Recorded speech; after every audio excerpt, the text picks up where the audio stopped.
This is Polyamory Weekly, episode 591 for January 19th, 2021. Coming up on today's show, how to unfuck your polyamory. That's coming up on today's show.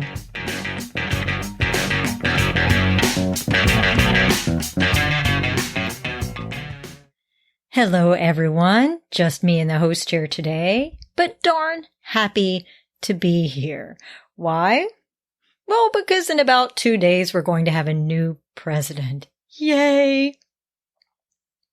We have a really fun interview coming up with some of our favorite guests, Kevin Patterson and Dr. Liz Powell, about their new online polyamory class called Unfuck Your Polyamory. But a couple of things to mention first. Poly in the news this week.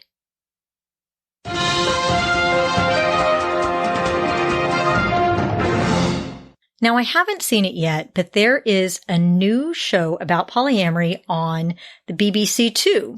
It's a drama and it's centered on Black poly love and it's called Trigonometry. I'll put a link to an article covering it. Again, haven't seen it yet, but I am curious to see it. If you ever have questions, comments, or any type of feedback about anything you hear on the show or want to hear on the show, you can call 802-505-POLY, or you can email polyweekly@gmail.com and attach an MP3 file with your questions or comments. If you'd like to book us or do anything that involves a calendar, you can email lustyguy@polyweekly.com. Next up is our segment with Dr. Liz Powell and Kevin Patterson. And just so you know, we do talk about the politics of the attempted coup and the pandemic and Black Lives Matter for about the first 10 minutes. So if you don't want to hear that, fast forward about 10 minutes.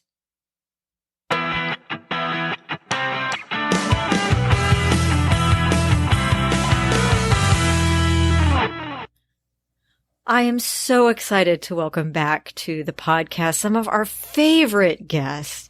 Welcome back, Kevin Patterson. Hey, how's it going, Minx? And Dr. Liz Powell. Hi, happy to be here. Now, for those who are listening for the first time or maybe didn't catch it last time Kevin and Liz came on, Kevin Patterson has practiced consensual nonmonogamy since 2002. In 2015, he started Poly Role Models, which is an interview series and polyamory's most inclusive platform. And that led to the writing of an amazing book called Love's Not Colorblind, along with co-writer Alana Phelan, the sci-fi novel series For Hire. And Dr. Liz Powell is a licensed psychologist and coach who specializes in helping you build your most fulfilling, authentic life. They teach, write, and consult on areas of sexual diversity and pleasure, non-traditional relationships, and sexual empowerment. Welcome both of you back to the show. So happy to be here. Yeah, as always. So I have to ask, since it's been so long and 2020 was absolutely crazy, and 2021 has not shaped up to be that much better. How are you doing? How are you doing during the pandemic and this coup attempt that we had this last week? Kevin? I know with the pandemic, I'm lucky. I'm in a good situation in that, my wife is actually an essential worker. So she's been full time during this whole thing. And I work in tech. So I've been able to, work from home during the whole thing. It's been really rough on our kids though. There's been so much back and forth between virtual learning and in-school learning, and they're at a new school. So they've got teachers that don't exactly know them yet. So it's hard to tell for their teachers whether this is a lazy student or someone who's just not well adjusted to the new way of things. So that's been a lot. With the coup attempt, I've been less concerned about the well-being of the Capitol, as I've been really concerned about all of the double standards that have been exposed by the well-being of the Capitol. So that's been a fun conversation with my fellow Black folks. Yeah, so it's been a rough pandemic for me. I broke up with the only partner I had when the pandemic started at the end of April because the relationship was just not working. It was getting worse and worse. And I live alone. And so I kind of missed out on everyone forming their pods. So I've had a very isolated and lonely last year almost. to the point where, like, in September, the entirety of my physical contact with other human beings was one hug. Oh my gosh. So it's been rough. It's been real rough. I'm working on some of that. You know, I have a friend now who I'm going to be doing semi-regular dinners with. I'm trying to, like, find ways that I can see people and have interactions with other people, but it's rough. It's real hard. And especially being a therapist during a giant global trauma is a lot to carry all of the time. So it's been hard. It's been really hard. I got myself a dog in June, and that was very helpful. But yeah, it's been rough. And I think, you know, with the coup, I wasn't exactly surprised that it happened. Like, I was not at all, because they've been saying for months that they're going to do it. But I think it's not that I'm surprised that there was not more involvement in, like, preventing them from defiling the building and attempting to literally murder legislators on live stream.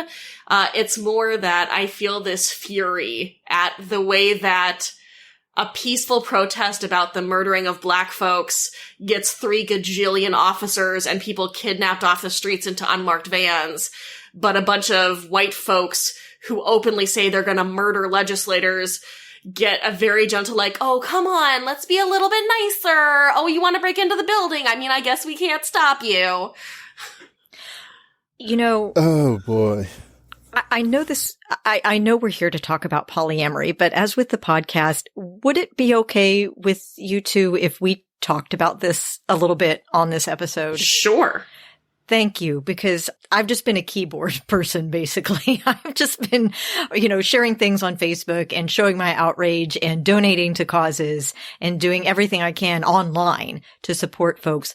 But, you know, I share your outrage, and I bet a lot of other people do. It is absolutely unconscionable and ridiculous and a glaring display of white privilege that BLM protesters were here in Seattle, were beaten, maimed, kidnapped, and taken into unmarked vans, tear gassed.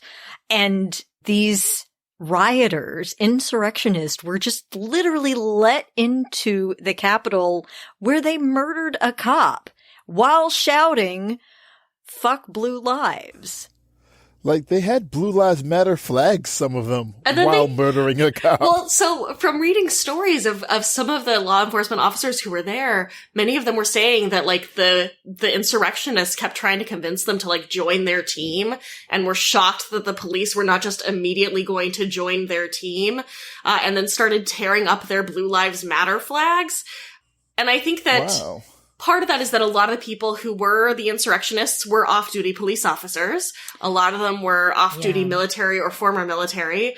A lot of them were flashing badges and military identification cards to the police as justification why they should be allowed to break into this building and try to murder some folk. Wow. It's almost as if Blue Lives Matter wasn't at all about respecting cops, and it was more about silencing Black voices. Amazing. Yeah.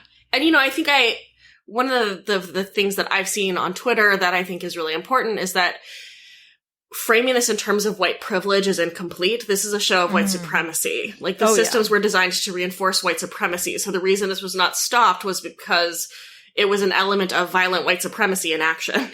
Yeah, agree. Absolutely. White privilege is definitely an understatement in this case.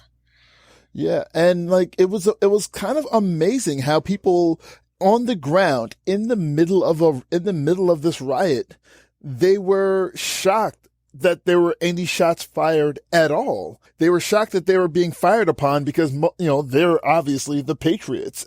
Whereas other people who just want to live their lives without being murdered by police and police overreach, they're the other. I wasn't shocked that there wasn't any fire. Like, it was just, when you grow up and you're Black in America, you understand that there are two Americas. You understand that it's all right if it's all white, and that's the law of the land. And for people to see that now and to say, like, this is shocking, this isn't our America, you know, meanwhile, like, Black folks were just sort of smirking at one another because we already knew about this. Well, and I think it goes back to this classic understanding of what conservatism also often boils down to, is that there must be a group whom the law protects but does not bind, and a group whom the law binds but does not protect. And for the first time, some of these people are feeling bound by the law. And so they have to revolt against it, even though it has always been there to protect them. Whereas those who have been bound by the law and never protected by it are viewed as deserving of whatever comes their way. An excellent and concise lens through which to see it. Thank you for that. I think that this is just such a tough thing, right? Because part of being in a long, prolonged trauma, right? Which is the pandemic, which is like the coup attempt was not just what happened this past week. The coup attempt has been ongoing for a very long time. It's all of the lawsuits. It's all of the speeches. It's all of the writing. And so, you know, at the start of this pandemic, I think a lot of us were like, well, this is like 6 weeks and then I'm going to go back to normal life. And so we just kind of like put everything on pause. And then by like June, we all have to figure out like, what is life going to be if this isn't ending soon? And I feel like to some extent, that's what I'm thinking about with this coup, is that like, this is not a one-time thing. It's not going to stop today. It's not going to stop after the inauguration. Like, this is ongoing. And so how do we figure out life in this context? Yeah, there's been so much talk since the pandemic of like when things go back to normal, and not enough question about whether or not normal is where anybody wants things to be, because, you know, normal facilitated the pandemic. Normal necessitated the Black Lives Matter rallies, you know? Like this is what normal looks like. And I don't know how much of that anybody really wants. It's just been an interesting time. And I don't think that this is going to stop with an inauguration like Dr. Liz just said. I've seen people already talking about another sort of rally, another sort of riot, another sort of insurrection set up around the inauguration. I hope that doesn't go down, but I mean, if it does, what are we going to do about it? Like we've elected a president in Joe Biden who now has the what's it called? The Senate support that Barack Obama didn't have. So is he going to be able to do a lot of the things that Barack Obama couldn't get done? We don't know. We don't know if he's going to be a milquetoast. We don't know if he's going to be middle of the road. We don't know if he's going to be, you know, a badass and get a lot of great things done. We really don't. We have no idea. And I think that, you know, given that context and given the fact that we don't know when this pandemic is going to be over for whatever version of over that ends up being, we don't know when these attempts at insurrection are going to be over for whatever version of over it is, right? And I think what's important is to figure out, how do I want to live my life in this, right? Yeah. You know, Kevin and I, we taught our version of Unfuck Your Polyamory as a live webinar. Was it back in like April and May? And we had been scheduled to teach it shortly before the pandemic started, and we hadn't, you know, we both have some issues sometimes with following through on our great ideas. And so we hadn't quite promoted it enough, and we hadn't gotten very many enrollments. And so we decided to pause it. And then the pandemic started, and we were like, absolutely, we are not running a class at the start of this pandemic. And I think we kind of came to each other partway in, and we were like, I mean, I'm doing nothing. You're doing nothing. We might as well. Yeah. And thank you for that pivot. So let's talk about this. I mean, we're all dealing with with the new normal during the pandemic and during these coup attempts. And when I went off the air for so long, you know, I actually had a few folks reach out to me and say, you know, why aren't you still doing this? And I'm like, look, I just can't. And they said, but we still need help with poly. And even more so now during the pandemic when people are in their pods, and some folks like you, Dr. Liz, that are having a really tough time because you don't have a pod and you are solo and alone during the pandemic. So I think it sounds like you very wisely saw the need for this during these unprecedented times that we're having. So tell us about Unfuck Your Polyamory. It started the end of 2019. Dr. Liz and I, we taught a class together in Portland. Like, I was just going to visit my friend Liz, and I realized, like, wait a minute, we're both educators. You know, there are educational locations. Let's get together and teach. And we taught a class at Shebop, a great store in Portland, and it went so well that we were like, well, we should do something with this. We should actually we should, if we can go to a location and sell out a location, we should be able to do that online and help people. So we ended up creating, a class that was 6 different sessions. Each session was about key components in polyamory. And then we taught them as a live series, and then we released them again as a video series.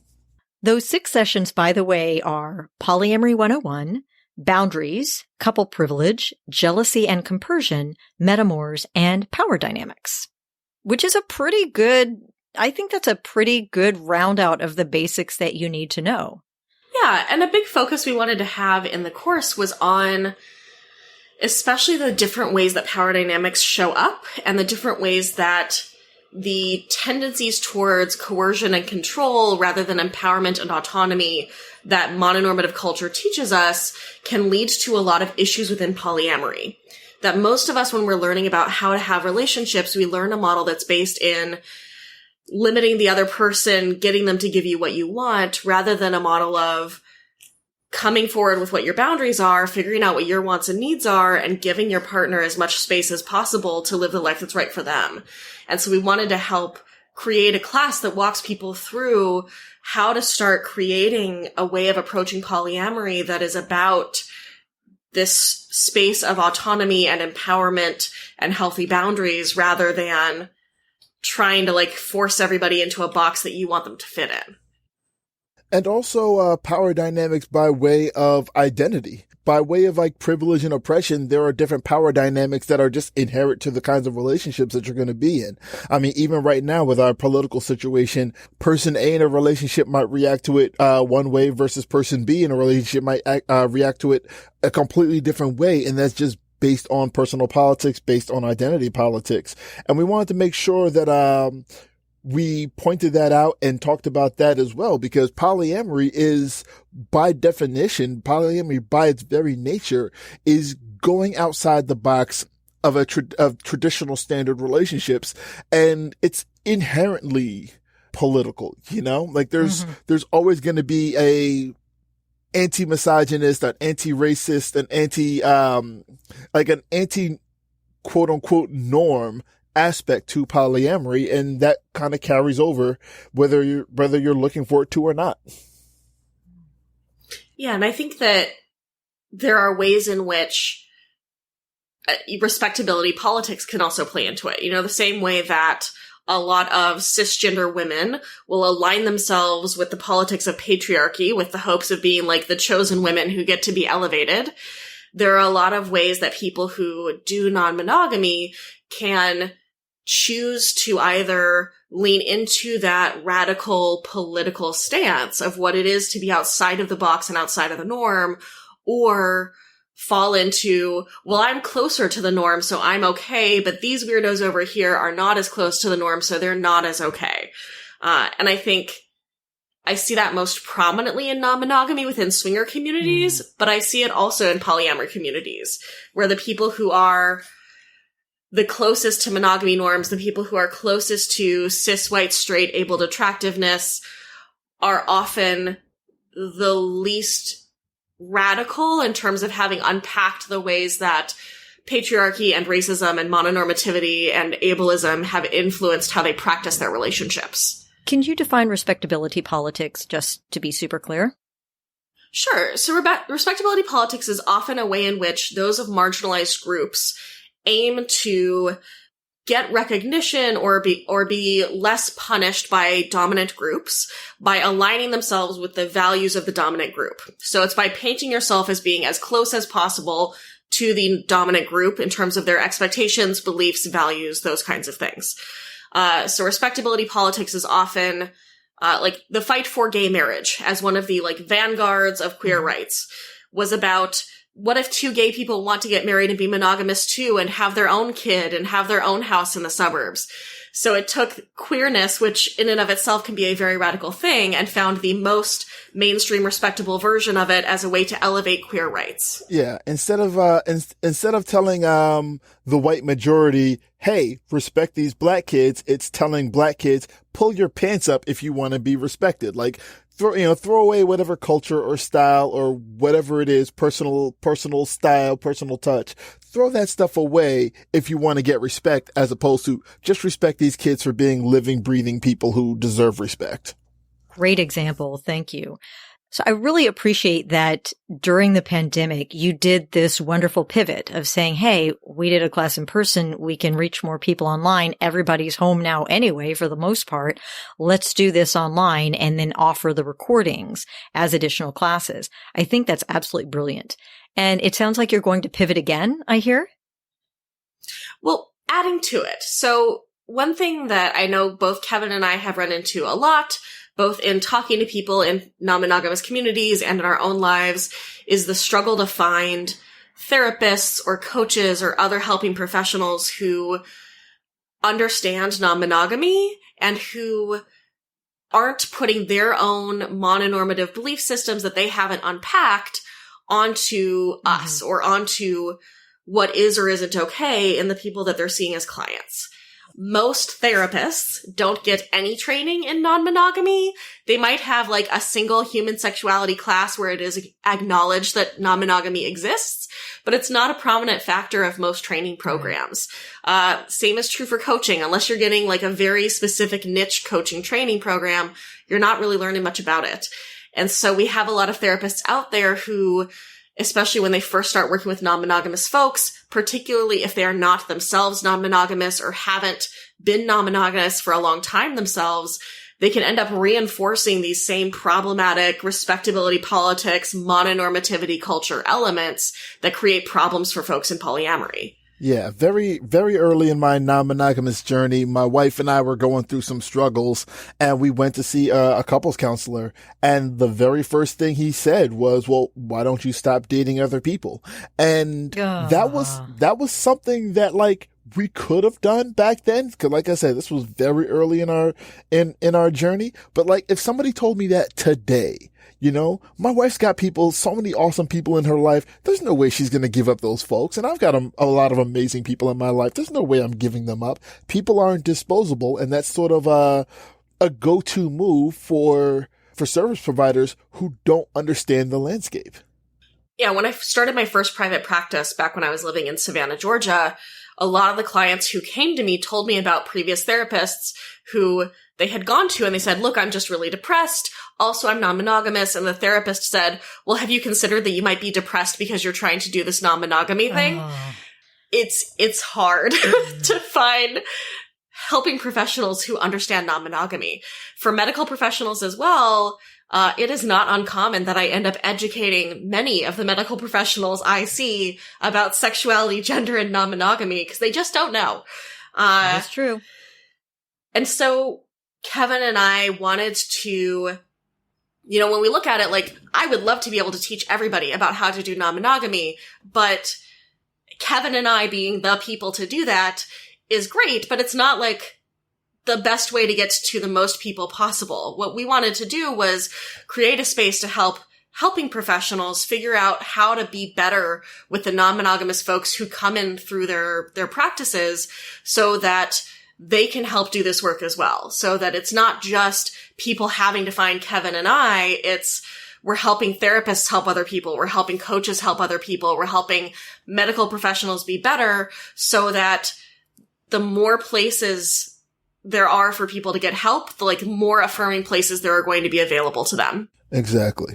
I'm curious how you reach that demographic because in my experience, a lot of them don't know what they don't know and they don't know that they need help. They have people like me that they say the wrong thing and I just switch my service to somebody who does understand. Yeah, I mean, so it helps that I am a therapist, so I'm in on different like listservs and groups for people who are therapists.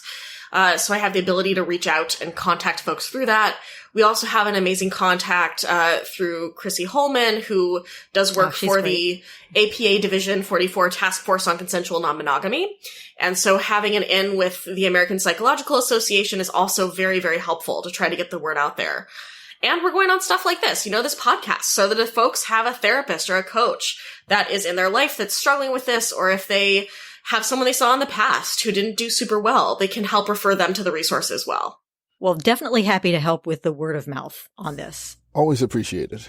I really appreciate both of you coming on and talking about this amazing project and the amazing pivot and just catching me up with your lives, because I missed you. I miss seeing people. I miss conferences. I miss so very much.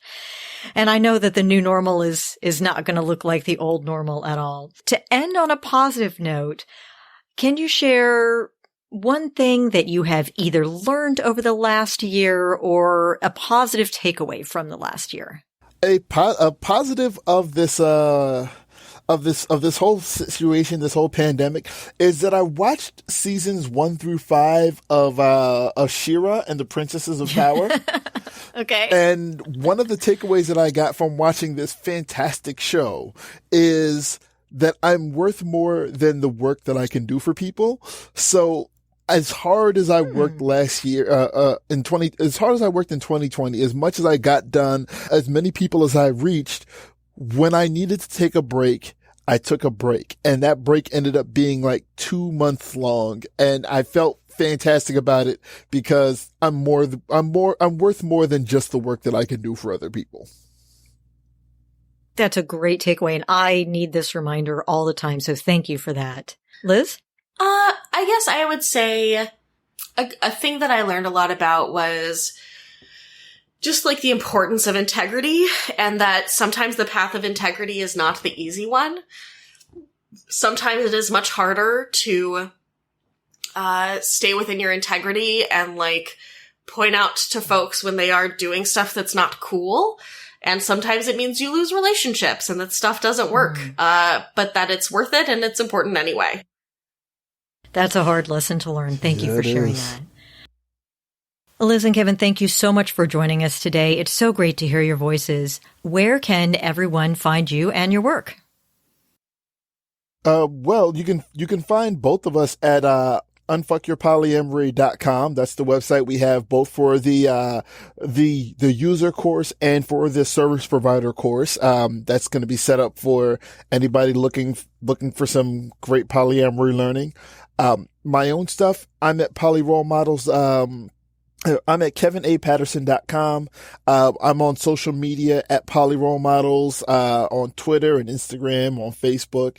And, Alana Phelan and I, we are at, facebook.com/forhiremag.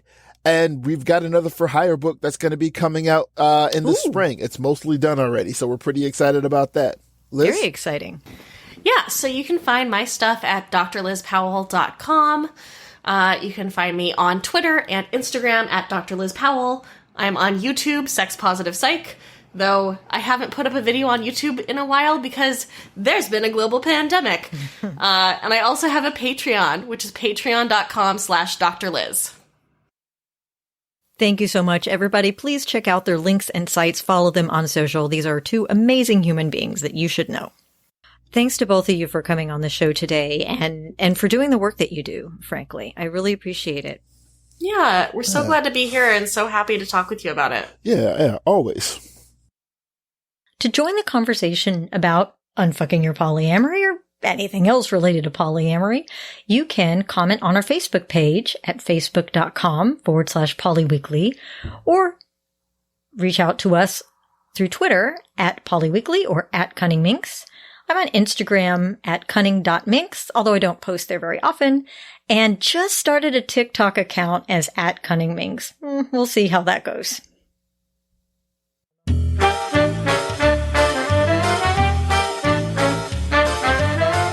It's time for your Happy Poly Moment of the Week, brought to you by Fubbly polyamorists everywhere. Today's Happy Poly Moment is from R, who writes in to say, my partner T, he, him, and I, she, her, have recently started living together. T has years of poly relationship experience and has been amazingly supportive and patient while I learn. We're both dating separately and don't have any other serious partners yet. T asked if I would be comfortable with him having a date over to our place for the first time. I asked for time to process, but quickly realized the anxiety I was expecting didn't come. We talked about logistics and then about our relationship, and I've never felt more trusted and loved. I've been open to poly from the beginning, but had serious doubts that my anxiety wouldn't make me too unhappy to pursue this relationship style long term. Talking last night with T was the first time I really believed that I am strong enough to pursue polyamory in a happy and healthy way. Big thanks to you folks and to my amazing partner, R. That is a wonderful happy poly story. Isn't it wonderful when our fears don't kick us around like we expect they will? Always a pleasant surprise.